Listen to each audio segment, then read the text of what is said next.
नमो अर्हन्ताणं नमो सिद्धाणं नमो आयनीयाणं नमो ज्ञायाणं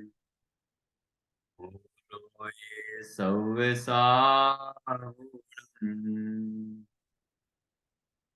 मङ्गलं भगवान् वीरो मङ्गलं गौतमो गणी मंगलम कुंद कुंदाद्यो जैन धर्मोस्तु मंगलम सर्व मंगल मांगल्यम सर्व कल्याणकारकम प्रधानम सर्व धर्माणां जैनम जयतु शासनम जैनम जयतु शासनम विश्वप्रकाशि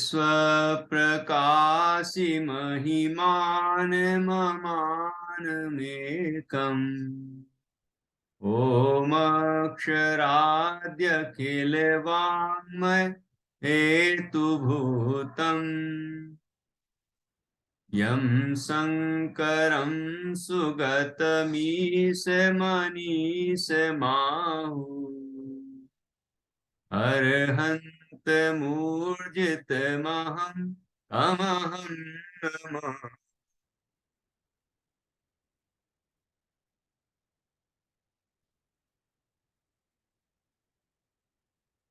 आचार्य श्री योगेंदु देव द्वारा रचित यह अमृता सीति नामक ग्रंथ है। इसके 18वें काव्य पर आज हम चर्चा करेंगे। यहाँ प्रकरण चल रहा है जीव किस तरह है पर पदार्थों से, पंचेंद्रिय के विषयों से विरक्त होकर और भेद विज्ञान करे, स्वानुभव प्राप्त करे और परम सुख प्राप्त करे, ये बात बताई जा रही है क्रमशः। तो स्वानुभव की प्रेरणा देने के बाद आचार्य ने एक प्रश्न उठाते हुए, हमारी तरफ से ही सही प्रश्न उठाते हुए एक जवाब दिया कि यदि स्वयं के अनुभव से आनंद प्राप्त होता है और स्वयं स्वयं ही है हम, तो स्वयं का आनंद स्वयं में हम क्यों नहीं प्राप्त करते? स्वयं अपने सिद्ध स्वभाव को प्रकट क्यों नहीं करते? तो आचार्य ने कहा मोह और अज्ञान के कारण। फिर वो मोह और अज्ञान किस किस तरह से पाया जाता है? तो कहा कि जैसे कि ये शरीर अपवित्र है, अशुचि है, मल मूत्र का पिटारा है, लेकिन हम उसको सुंदर और रमणीय मानते हैं और उसमें ही रमे रहते हैं, उसमें ममत्व करते हैं। तो इस शरीर से वैराग्य उत्पन्न होना चाहिए। शरीर की अशुचिता को जान के और अपने शुद्ध चैतन्य स्वभाव की शुचिता को जान के हमें अपने स्वरूप का अनुभव करना चाहिए। फिर दूसरी बात, जीव मोह और अज्ञान के कारण विश्व के जो सब पर पदार्थ हैं, वस्त्र से लेकर बाकी धन संपदा वैभव जो भी कुछ है, परिवार कुटुंब चेतन अचेतन सभी वस्तुएं जो हैं, इनमें अपनापन करता है, इनको अपना मानता है, इनमें कर्तृत्व भोक्तृत्व आदि की मिथ्या बुद्धियां करता है। ये भी मोह और अज्ञान के कारण। सो ये सब परद्रव्य हैं, ये भी कोई मेरे नहीं है, मैं इन सब से न्यारा हूं, ऐसा अनुभव करना चाहिए। तो विषयों से विरक्त होना चाहिए और भेद विज्ञान होना चाहिए शरीर आदि पर पदार्थों से, और अपने स्वरूप का अनुभव करने का अभ्यास करना चाहिए। तो ही जीव को यह आत्मानुभूति उपलब्ध होती है, सच्चा सुख प्राप्त होता है। और आचार्य हमें बड़े ही करुणा से और अपनेपन से समझाते हैं कि जैसे कि अन्य मोही और अज्ञानी जीव संसार में उछल कूद मचाते हैं, ऐसे ही तुम भी मचा रहे हो, संसार में नाच रहे हो, इधर उधर कूद रहे हो, उछल कूद मचा रहे हो। तो ये तुम्हें शोभा नहीं देता, और ये बड़े दुख की बात है कि तुम ऐसा करते हो। और तुम्हें तो कम से कम इस शरीर आदि से भिन्न अपने आत्मा का अनुभव करना चाहिए, पर से भिन्न अपने आत्मा को जानना चाहिए, स्वयं को पहचानना चाहिए, स्वयं में लीन हो जाना चाहिए और सुख प्राप्त कर लेना चाहिए। इस तरह आचार्य ने बड़ी कोमलता से हम सबको प्रेरणा दी। अब देखिए यहाँ ये 18वां काव्य है। कल 17वें काव्य की चर्चा की थी हमने।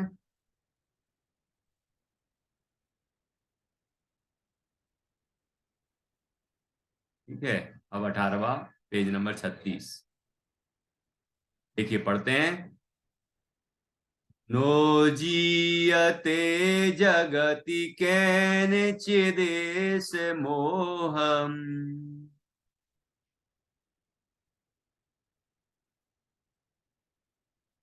हम्म,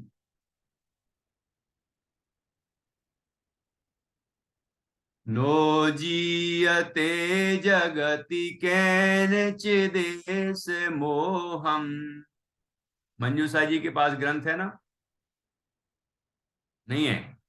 मैंने झेरॉक्स कर लिए पीडी से। अच्छा, तो पीडीएफ में भी तो यहाँ जैसे बिंदी नहीं है, तो आपके में भी बिंदी नहीं होगी। हाँ नहीं, मैं करती हूँ ना। अच्छा, आप सही कर लेंगे। के पास भी नहीं है ना? किसी को ग्रंथ उपलब्ध नहीं हुआ कहीं से? चलो ठीक है। देखो पीडीएफ से उन्होंने प्रिंट ले लिया। अच्छी बात है। नो देखो, नागपुर में बहुत सारे ग्रंथ है, पहली बार नागपुर में चलाया था ये ग्रंथ हमने, है ना। और स्वाध्याय पहले बार किया था कलकत्ता में। कलकत्ता में पढ़ने को मिला। फिर नागपुर गए जब, तो नागपुर में मैंने ग्रंथ देखे और मैंने कहा अब इस पर स्वाध्याय करेंगे। तो वहाँ के अशोक जी जो सचिव हैं, मंत्री हैं, बहुत खुश हुए। सभी बहुत प्रसन्न हुए, बोले इतने इतने 100 101 ग्रंथ होंगे कम से कम। बोले जब से आए हैं यहीं भरे हुए हैं ग्रंथ, ये किसी ने आज तक नहीं निकलवाए। बड़ी प्रसन्नता है कि आपने निकलवाए। और बहुत अच्छा स्वाध्याय चला, है ना। हम्म। जयपुर से, तो वो बोले हमारे यहाँ भी नहीं है, बोले ये ग्रंथ हाँ ये ठीक है। नहीं है।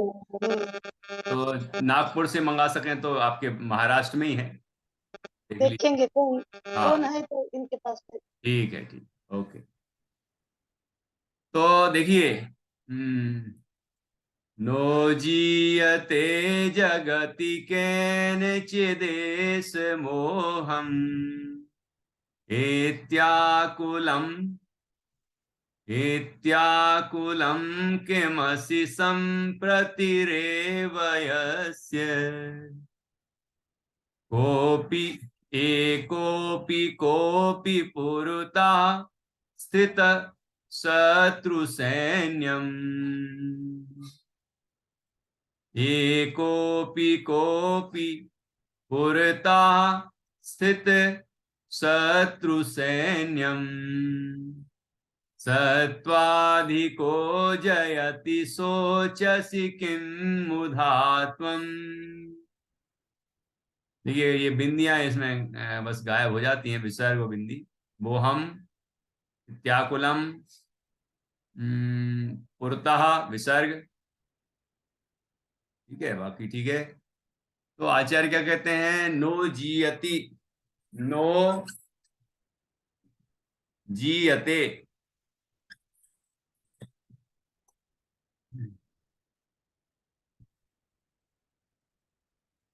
नो जीयते जगति कैनचिदेश मोहम।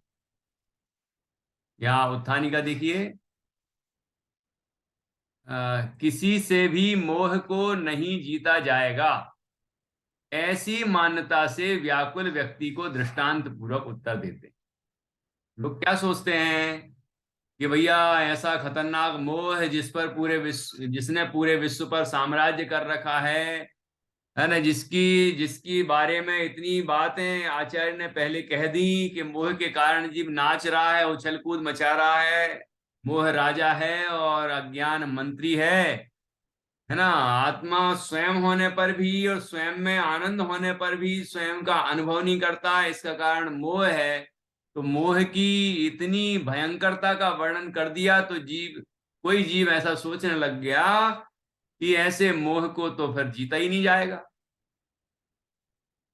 अंधकार को जीतना हो तो कितनी देर लगेगी?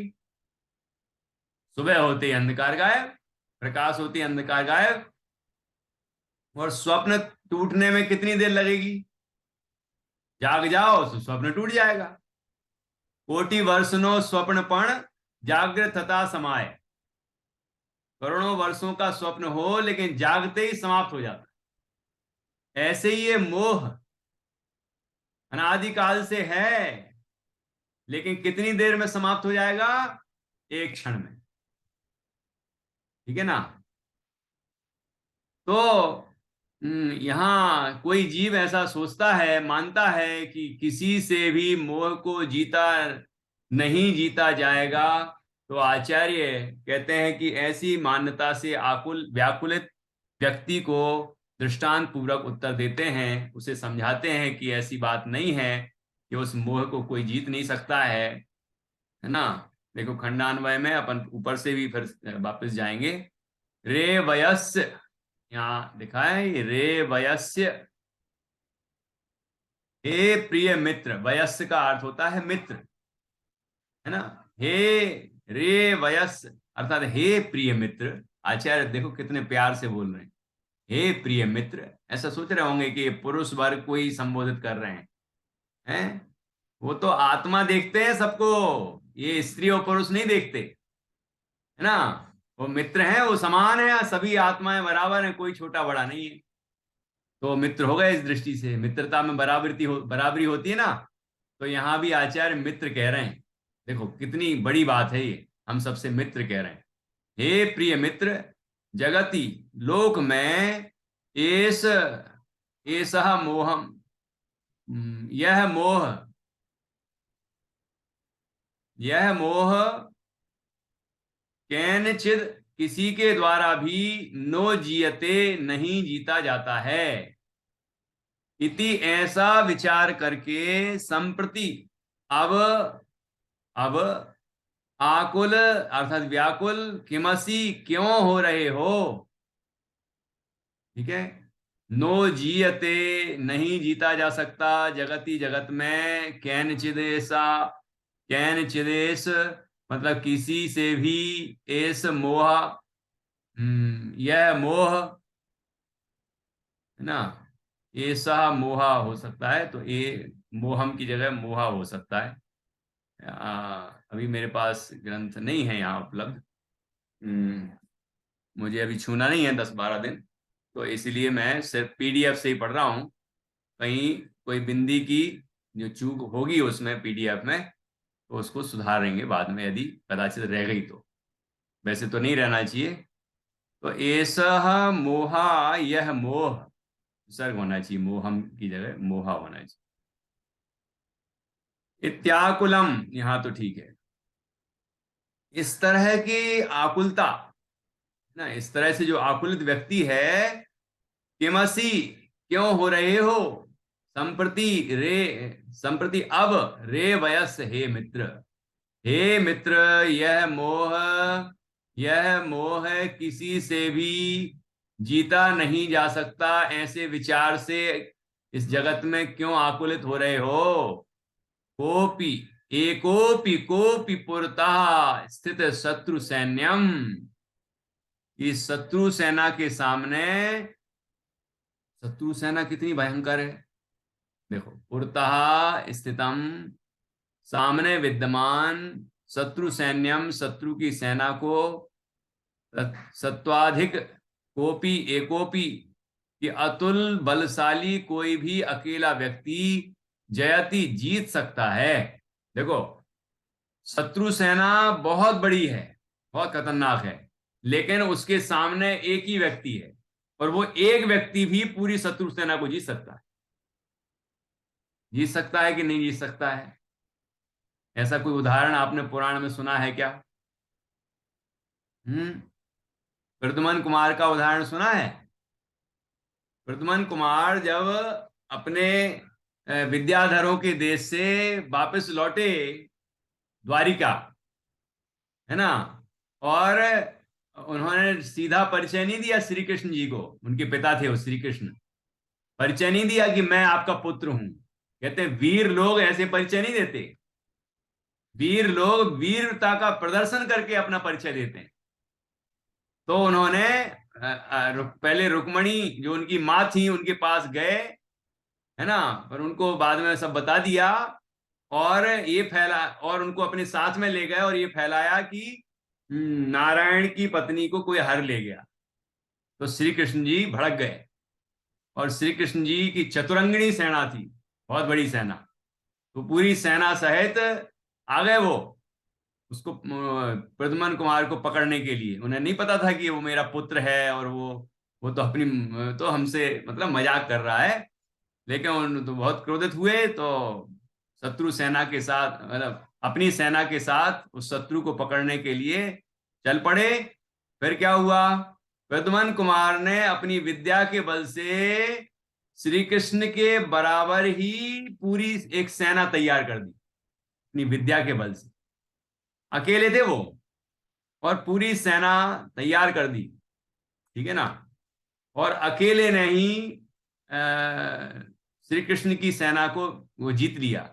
तो श्री कृष्ण विचार करने लगे कि अभी एक क्षेत्र में तो एक समय में एक ही नारायण होता है, ये दूसरा नारायण कैसे हो सकता है, ये केवली की बात गलत तो नहीं हो सकती है। केवली भगवान ने कहा है कि भरत क्षेत्र में एक समय में एक ही नारायण हो सकता है, कोई भी क्षेत्र में एक समय में एक ही नारायण होगा, है ना, एक ही प्रतिनारायण होगा, एक ही बलभद्र होगा, तो ये एक ही चक्रवर्ती होगा, तो ये दूसरा नारायण कौन आ गया, ये ऐसे मन में आया। लेकिन कहते नहीं, भगवान ने कहा है तो गलत तो हो नहीं सकता, है ना, युद्ध लड़ा जा रहा था बराबर। उसके बाद नारद जी आए, और नारद जी ने, वो नारद जी भी शामिल थे प्रद्युम्न कुमार के साथ, वो आए श्री कृष्ण के पास और कहते हैं कि ये वीर पुरुष कौन है आप जानते हैं। कहते हैं ये तो आप जैसे वीर पुरुष का ही पुत्र हो सकता है। ओ श्री कृष्ण जी बहुत खुश हुए और गले से लगा लिया, है ना। कहने का मतलब अभी तो ये इतना है कि एक वीर पुरुष था सामने, और एक ने ही इतनी बड़ी सेना को परास्त कर दिया। अभी तो ये समझ लो एक सामान्य एक कुतूहल था, समझ लो, है ना, कोई असली युद्ध नहीं करना चाहते थे। ऐसे ही लव कुश की सेना, है ना, ऐसे और भी अनेक अपन ने सुने होंगे। और अच्छा, श्री रामचंद्र जी और लक्ष्मण जी तो ये अकेले ही गए थे ना वन की तरफ, है ना, सीता को ढूंढते हुए, लेकिन कितने धीरे धीरे उनके पास कितने सारे मित्र होते गए, मित्र बनते गए, तो कितनी बड़ी सेना बन गई। लेकिन रावण की सेना के बराबर नहीं थी उनकी सेना, फिर भी रावण की सेना को, रावण को उन्होंने जीत लिया। यहां उदाहरण इतना है, बस इतना समझना है कि कोई बड़ी सेना, शत्रु सेना हो, तो उस बड़ी सेना को भी कोई एक व्यक्ति भी जीत सकता है, ठीक है ना। ऐसे ही, तो क्या कहते हैं, तुम मुधा अर्थात व्यर्थ में ही, किम सोचसी क्यों दुखी होते हो, क्यों ये सोच रहे हो कि मोह की सेना है, मोह इतना भयंकर है, इसको कैसे जीता जा सकता है, इसको जीतना तो बड़ा मुश्किल काम है। प्रवचन सार जी में कह दिया, मोह की सेना पर विजय प्राप्त करने का उपाय प्राप्त कर लिया। तो मोह की सेना कहा गया, मतलब तो जीव घबरा रहा है, चिंतित हो रहा है कि ऐसे भयंकर मोह की सेना को मैं कैसे जीतूंगा, जिसका, जो विश्व में जिसका राज्य है ना, अज्ञानता जिसका मंत्री है, तो ऐसे मोह को मैं कैसे जीत सकता हूं। तो आचार्य कहते हैं ऐसा दुखी होने की आवश्यकता नहीं है, कि जैसे ये इतनी बड़ी शत्रु सेना हो तो उसको एक व्यक्ति भी जीत सकता है, ऐसे ही ऐसे भयंकर मोह को, जिसकी बड़ी सेना है, अज्ञानता, क्रोध, मान, माया, लोभ आदि सारे विकारी परिणाम, है ना, वो ऐसे मोह को अकेला एक आत्मा जीत सकता है। कैसे? भेद विज्ञान और वैराग के बल से, ठीक है, इस देहादिक से भिन्न अपने ज्ञान स्वरूप आत्मा की भावना करे, उसकी श्रद्धा ज्ञान उसमें लीनता का प्रयत्न करे, तो निश्चित रूप से जीव को अपने स्वरूप की श्रद्धा ज्ञान और उसमें लीनता होती है, मोक्ष मार्ग प्रकट होता है और मोह पर विजय प्राप्त हो जाती है। पहले दर्शन मोह को जीतता है, फिर चारित्र मोह को जीतता है, और इस तरह चारित्र मोह को जीतते हुए 12वें गुण स्थान में क्षीण मोह हो जाता है, और क्षीण मोह होते ही अरहंत अवस्था प्रकट हो जाती है, अनंत चतुष्टय प्रकट हो जाते हैं, केवल ज्ञान वीतरागता प्रकट हो जाती है ना, और उसके बाद फिर सिद्ध अवस्था की प्राप्ति हो जाती है। तो ऐसा एक आत्मा अकेला ऐसे भयंकर सारे विकारों को नष्ट कर देता है, और वो हम स्वयं हैं, आप भी हैं। ठीक है ना। देखिए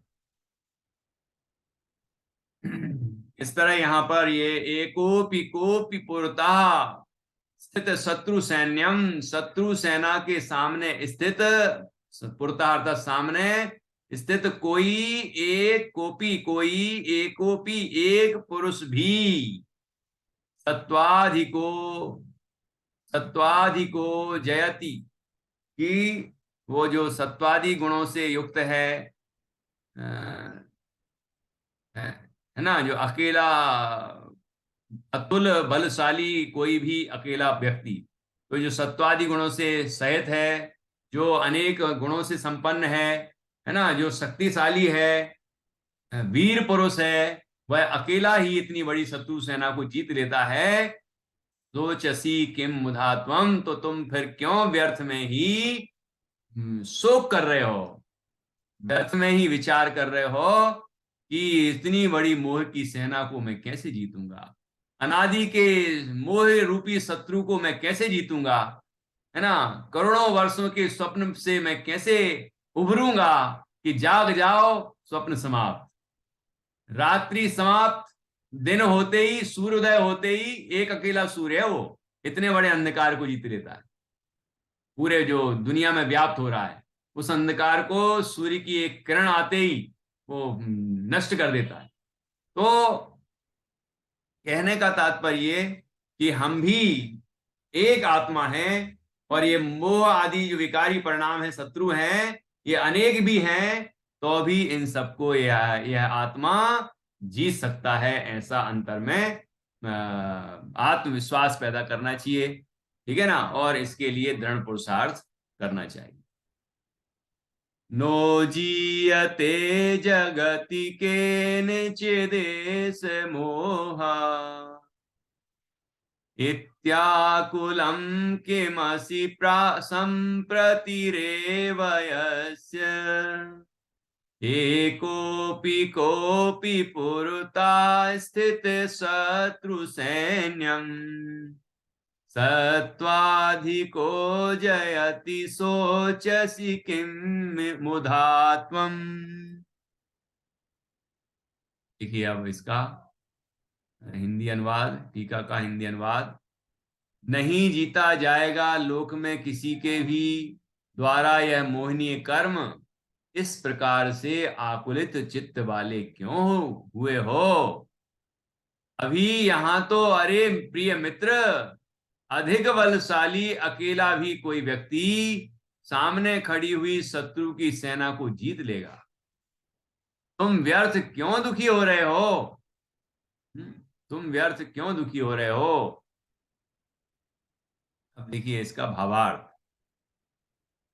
निर्मल अखंड एक निज चैतन्य तत्व का अनुसरण करने वाले परिणाम से युक्त जीव, विपरीत ज्ञान से युक्त मोह राजा को अंतर मुहूर्त में लीला मात्र में जीत लेता है, ऐसा नित्यानंदमय योगेंदु देव का यह यहाँ अभिप्राय है।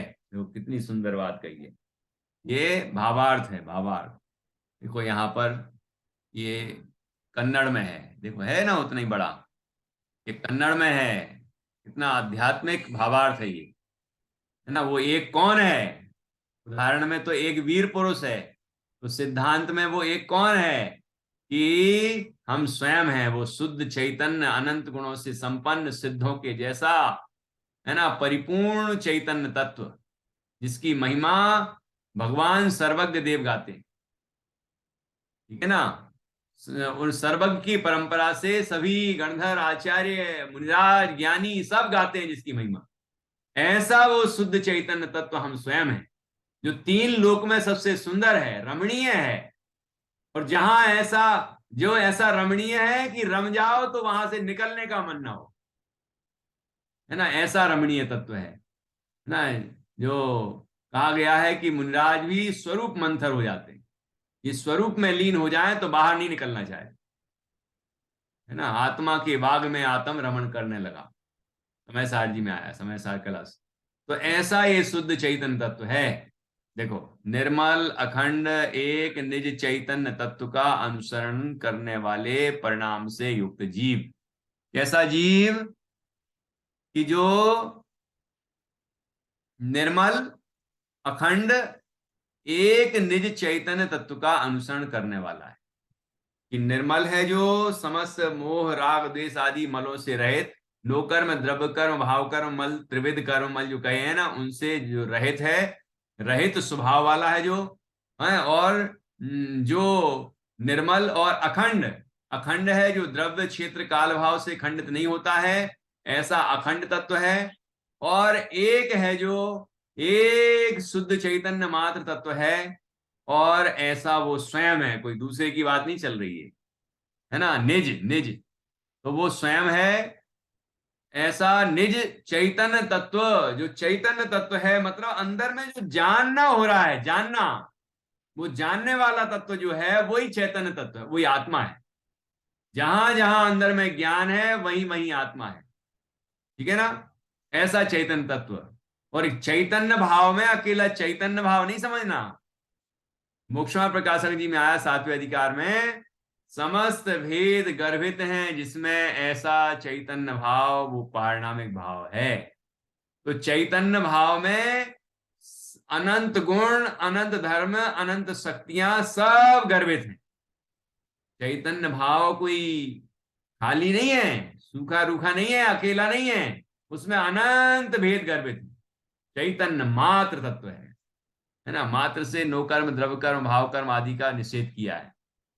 तो निर्मल अखंड एक निज निज निज स्वयं निज चैतन्य तत्व का अनुसरण करने वाला परिणाम, जो परिणाम उसका अनुसरण कर रहा है, मतलब निज शुद्ध चैतन्य तत्व की जो दृष्टि हुई वो सम्यक दर्शन, श्रद्धा हुई सम्यक दर्शन। निज शुद्ध चैतन्य तत्व का जो ज्ञान हुआ वह सम्यक ज्ञान, निज शुद्ध चैतन्य तत्व में जो लीनता हुई वही सम्यक चारित्र। ऐसे ये सम्यक दर्शन, सम्यक ज्ञान, सम्यक चारित्र, ये निशुद्धात्मा की श्रद्धा ज्ञान और उसमें लीनता रूप परिणाम है। तो ऐसे परिणाम जो चैतन्य में रम गए हैं उसका अनुसरण कर रहे हैं, ठीक है ना। और जैसा चैतन्य वीतराग है वैसे वो परिणाम भी वीतराग हो गए। जैसे ही चैतन्य आनंदमय है तो वो परिणाम भी आनंदमय है। सम्यक दर्शन, सम्यक ज्ञान, सम्यक चारित्र की एकता रूप मोक्ष मार्ग आनंदमय है, सुखमय है। तो निर्मल अखंड एक निज चैतन्य तत्व का अनुसरण करने वाले परिणाम से युक्त जीव, अर्थात जो ऐसा निशुद्ध चैतन्य तत्व की श्रद्धा ज्ञान और उसमें लीनता रूप परिणमन कर रहा है, ऐसा जीव विपरीत ज्ञान से युक्त मोह राजा को, ये दूसरी तरफ कौन है? विपरीत ज्ञान से युक्त। विपरीत ज्ञान क्या है? कि मैं शरीर हूं, ये विपरीत ज्ञान है। जबकि मैं शरीर नहीं, शरीर से भिन्न शुद्ध चैतन्य आत्मा हूं। सुख आत्मा में है लेकिन मानता है कि सुख पर में है, विषयों में है, ये अज्ञानता है, ठीक है। मैं स्वयं ही हूं, मेरे अनंत गुण धर्म शक्तियां मेरे हैं, लेकिन अपने को छोड़कर बाकी सबको अपना मानता है, शरीर को अपना मानता है, परिवार को, धन संपदा वैभव को अपना मानता है। तो ये विपरीत ज्ञान से युक्त मोह राजा को, ऐसे मोह रूपी राजा को कितनी देर में जीत लेता है वह सम्यक ज्ञान? वह जीव कितनी देर में जीत लेता है? जो शुद्धात्मा का अनुसरण कर रहा है, निशुद्धात्मा का, है ना। अंतर मुहूर्त में, अंतर मुहूर्त ऐसे 48 मिनट में एक समय कम वो भिन्न मुहूर्त होता है, और 2 समय कम वो अंतर मुहूर्त होता है। यहाँ 6 आवली एक समय, है ना, लेकिन वो सबसे बड़ा उत्तम अंतर अंतर मुहूर्त है। उसके बाद जघन्य अंतर मुहूर्त, जो एक एक आप अभी क्या बोला था मैंने, 6 आबली, कितने आबली है ना? 6 समय क्या अवली, 6 समय क्या अवली। हाँ, 6 समय, 6 आबली और 1 समय बोला था ना। हम्म। तो 6 आबली 1 समय के बाद 2 समय हो गए मान लो, तो सबसे छोटा हो गया। हाँ, जघन अंतर्मूढ़। और फिर बीच के जो भेद है वो मध्यम अंतर्मूढ़। तो ये मध्यम हो गई। अंतर्मूढ़ समझना। तो ये जो अपन कहते हैं, 7वें गुणस्थान में का काल कितनी देर का है, तो बताया गया है गणित लगा के विद्वानों ने कि 0.5 सेकंड, मतलब सेकंड से भी कम। कम। 1 सेकंड कितनी सी जल्दी हो जाता है, लेकिन उससे भी कम का अंतर्मुहूर्त है वो अंतर्मुहूर्त है। तो ऐसे इतनी सी 1 सेकंड से भी कम समय में ऐसे मोह राजा को जीत लेता है। मोह राजा को और अज्ञानता रूपी मंत्री को जीत लेता है, और सम्यक दर्शन, सम्यक ज्ञान, सम्यक चार से संपन्न हो जाता है, और परम आनंद, वीतराग आनंद, अतीन्द्रिय आनंद अंतर में प्रकट हो जाता है ना? फिर ऐसे स्वरूप में स्थिरता बढ़ाता जाता है, बढ़ाता जाता है, बढ़ाता जाता है, तो निर्ग्रंथ मुनि होने के बाद अरहंत तो फिर सिद्ध अवस्था की प्राप्ति कर लीला मात्र।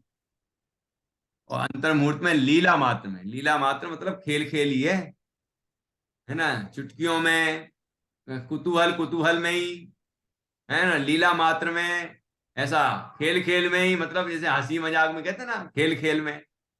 जैसे श्री जैसे श्री कृष्ण जी ने, नहीं, रामचंद्र जी ने जैसे वो धनुष उठा लिया था लीला मात्र में। श्री कृष्ण जी वो कंस की सैया पर चढ़ गए थे, हैं, लीला मात्र में। ये महापुरुषों के ऐसे उदाहरण आते हैं ना, लीला मात्र में, उनको कोई कठिनाई नहीं लगती, सरल है एकदम। ऐसे ही यह है जो जीव शुद्धात्मा की श्रद्धा ज्ञान और उसमें लीनता रूप प्रणमन करता है, उसके लिए उतना ही सरल है ये, उससे भी ज्यादा सरल, है ना? लीला मात्र, इसे लीला मात्र में कहा, लीला मात्र में जीत लेता है, एक मुहूर्त में ही, अंतर मुहूर्त में ही, मुहूर्त में नहीं, अंतर मुहूर्त में लीला मात्र में जीत लेता है।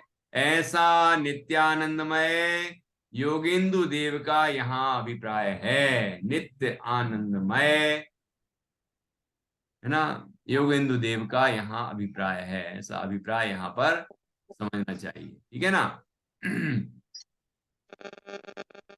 अब यहाँ विशेष कहा जाता है। विशेष प्रस्तुत पद में आचार्य वात्सल्य पूर्वक यह समझा रहे हैं कि सामान्यतः तो मोह को जीतना कठिन है, किंतु इससे हताश होने की जरूरत नहीं है। मोह की शक्ति है ही कितनी, जबकि जीव अनंत शक्ति का स्वामी है। अतः अपने स्वरूप की अपार सामर्थ्य सत्वाधिक होने को सत्वाधिक होने को पहचान लो। अतः अपने स्वरूप की अपार सामर्थ्य को पहचान लो, फिर मोह की संपूर्ण सेना को भी जीतना कठिन नहीं होगा। मोह की महिमा तो असंगी जीवों के लिए विशेषता बताई है। इनके लिए बताई है जो असंगी है, मन रहित, वहां तक तो मोह का ही साम्राज्य है, ठीक है? तो मोह की महिमा तो असंगी जीवों के लिए विशेषता बताई है, जिन्हें चाहकर भी अपने स्वरूप की सामर्थ्य का बोध कर सकने की क्षमता नहीं है। संगित्व प्राप्त करके वह वीतरागी संगित्व प्राप्त करके वह वीतरागी देव गुरु धर्म का समागम प्राप्त करने के बाद भी यदि निजात्मा की अनंत शक्ति का बोध न हो, तो फिर मोह हावी रहेगा ही। यदि हम संगी बन गए, मन सहित हैं, विचार शक्ति हमारे अंदर प्रकट हुई है, लेकिन हम स्व पर का विचार न करें, पर से भिन्न अपनी आत्मा का विचार न करें, है ना? और अपनी निज अनंत शक्ति, निज आत्मा की अनंत शक्ति को ना पहचाने, जो सिद्धों की तरह है ना? अरहंतम देह मध्य तू, ऐसा जो है, ऐसी अपनी अनंत सामर्थ्य को जो ना पहचाने, तो फिर मोह तो हावी हो गई। है ना। और वीतरागी देवगुरु धर्म का समागम प्राप्त करने के बाद भी, संगित्व प्राप्त करके व वीतरागी देवगुरु धर्म का समागम प्राप्त करने के बाद भी यदि निजात्मा की अनंत शक्ति का बोध ना हो तो फिर मोह हावी हो रहेगा ही, कि हम सबको संगीपना भी मिल गया और देवसा वीतरागी देवगुरु धर्म भी मिल गए, है ना, लेकिन उसके बाद भी हम अपने निजात्म तत्व की अनंत शक्ति को नहीं पहचानते, तो इसलिए तो मोह हावी है। तो आचार्य क्या कह रहे हैं कि संगीपना व वीतरागी देवगुरु धर्म का समागम तो स्वरूप की सामर्थ्य पहचानने में ही सार्थक होता है, कि हमें यदि संगीपना मिल गया है और वीतरागी देवगुरु धर्म का समागम भी मिल गया है, तो हमें फिर अपने स्वरूप की सामर्थ्य को पहचानना चाहिए, तभी इनके मिलने की सार्थकता है। अतः स्वरूप बोध प्राप्ति का पुरुषार्थ करने की प्रेरणा यहां दी गई है। आगे के छंदों में आचार्य ध्यान योग आदि की विवेचना करने जा रहे हैं। अतः पुरुषार्थ की प्रमुखता उचित ही है। आगम ग्रंथों में भी ध्यान अवस्था की प्राप्ति हेतु उत्साह, दृढ़ निश्चय तथा धैर्य पूर्वक पुरुषार्थ को साधन रूप बताया गया है। उत्साह होना चाहिए, ध्यान अवस्था प्राप्ति के लिए उत्साह होना चाहिए, दृढ़ निश्चय होना चाहिए और धैर्य पूर्वक पुरुषार्थ को साधन रूप, है ना, ध्यान धैर्य पूर्वक पुरुषार्थ होना चाहिए। ये 3 साधन हैं स्वरूप ध्यान के लिए, स्वरूप स्थिरता के लिए। ठीक है, पहला उत्साह होना चाहिए ध्यान करने के लिए, फिर दृढ़ निश्चय होना चाहिए कि जब तक नहीं होगा तब तक हम कोशिश करते रहेंगे, और तीसरा धैर्य पूर्वक पुरुषार्थ करना है, अधीर नहीं होना है। जैसे वो फोटो रहती है ना, ध्यान लगाओ और दर्शन पाओ, तो आप वहां टेंशन लोगे, तनाव रखोगे, तो आपको वो अंदर में जो भगवान महावीर की फोटो है वो दिखेगी नहीं। तो तनाव मुक्त होकर जब हम ध्यान लगाएंगे तो भगवान महावीर के दर्शन हो जाए। ऐसे यहां कह रहे हैं। पंडित प्रवर टोडरमल जी ने भी कहा है कि पुरुषार्थ से तत्व निर्णय में उपयोग लगाए तब स्वयमेव ही मोह का अभाव होने पर सम्यक्त्वादि रूप मोक्ष के उपाय का पुरुषार्थ बनता है। जो ऐसे पुरुषार्थ से मोक्ष का उपाय करता है उसे सर्व कारण मिलते हैं और उसे अवश्य ही मोक्ष की प्राप्ति होती है, ऐसा निश्चय करना, है ना। पुरुषार्थ करेगा, पुरुषार्थ से ही मोक्ष प्राप्ति का प्रकरण है। मोक्ष प्रकाशक